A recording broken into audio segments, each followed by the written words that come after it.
ԱՄՆ նոյեմբերի 5-ին Կալիֆորնիայի Վանդենբերգի ռազմակայանից կանցկացնի Մինեթմն 3 միջմայրցամաքային բալիստիկ հրթիռի փորձնական արձակում առանց մարտական բեռի, ինչպես հաղորդում է ՏԱՍՍ, հրթիռի արձակումը նախատեսված է նոյեմբերի 4-ի լույս 5-ի գիշերը։ Տեղական ժամանակով 23:01-ից մինչև 05:01-ի միջակայքում արձակման նպատակը համակարգերի արդյունավետության ստուգումն է եւ ըստ հաղորդագրության նման փորձարկումների գրաֆիկը կազմվել է դեռ տարիներ առաջ։ Մինեթմն 3-ը գտնվում է ԱՄՆ ռազմաօդային ուժերի սպառազինությունում դեռևս 1970 թվականից եւ մնում է երկրի միակ հանքային բազավորման միջմայրցամաքային հրթիռը, գրում է Լենտակետրում։ Հրթիռի թռիչքային հեռավորությունը հասնում է 13000 կիլոմետրի։ Տարիների ընթացքում այն մի քանի անգամ արդիականացվել է, ստանալով նոր մարտագլխիկներ, շարժիչ եւ թիրախավորման համակարգ։ Նախկինում ԱՄՆ ռազմաօդային ուժերի ղեկավարությունը նշել էր, որ նոր Sentinel հրթիռների համար պաշարների եւ տարածքների սահմանափակությունը կարող է խնդիրներ առաջացնել ապագա պլաններում։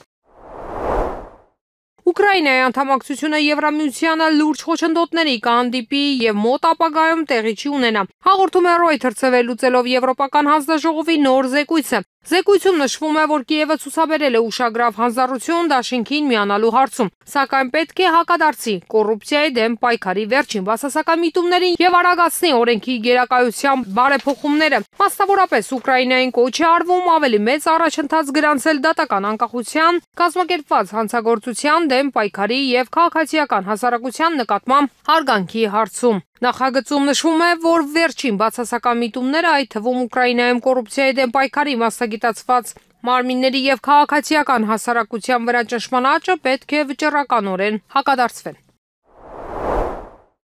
Թուրքիան անհնար է համարում, որ կարող է կապեր հաստատել Իսրայելի վարչապետ Բենյամին Նեթանյահուի կառավարության հետ։ Այս մասին հայտարարել է կառավարամետ թուրքական Hürriyet թերթի սյունակագիր Հանդեֆիրաթը, մեկնաբանելով Անկարայում ԱՄՆ դեսպանի եւ Սիրիայի հարցերով ԱՄՆ նախագահի հատուկ ներկայացուցիչ Թոմաս Բարաքի Թուրքիայի եւ Իսրայելի միջև մերձեցման մասին հայտարարությունը։ Անհրաժեշտ չէ մանրամասն նկարագրել Թուրքիայի եւ Իսրայելի միջև հարաբերություններում լարվածության աստիճանը, նշել է կառավարական շրջանակների մոտ կանգնած Ֆիրաթը։ Լրագրողը ընդգծել է, որ Թուրքիայի համար որոշիչ գործոնները կլինեն Իսրայելի նոր կառավարության գաղափարախոսությունն ու քաղաքականությունը։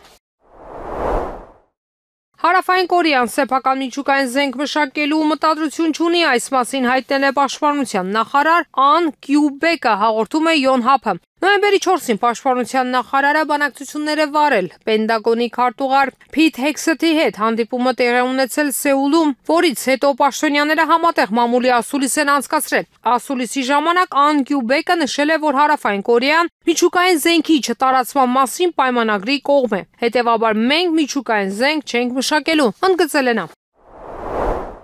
Նորվեգիայի ոստիկանությունը համագործակցելով երկրի զինված ուժերի հետ կբարելավի Ռուսաստանի Դաշնության հետ սահմանային հսկողության համակարգը, այս մասին հայտարարել է Նորվեգիայի ոստիկանության վարչությունը, հաղորդում է ՌԻԱ Նովոստին։ Նշվում է, որ Նորվեգիան այս նպատակով ստացել է մոտավորապես 191 միլիոն նորվեգական կրոն։ Ակնկալվում է, որ այս միջոցները զգալիորեն կբարելավեն ռուս-նորվեգական սահմանի երկայնքով սահմանային հսկողության համակարգը։ Ոստիկանության մամուլի հաղորդագրության համաձայն ստեղծվել է հատուկ միջգերատեսչական ղեկավար խումբ հսկողության համակարգի արդիականացման իրականացումն ապահովելու համար։ Առաջին հանդիպման ժամանակ խմբի անդամները զննել են սահմանի այն հատվածը, որը գտնվում է նախկին Սկաֆեր-Հյուլետ անցակետի մոտ, որտեղ նախատեսվում է սկսել փոփոխությունները։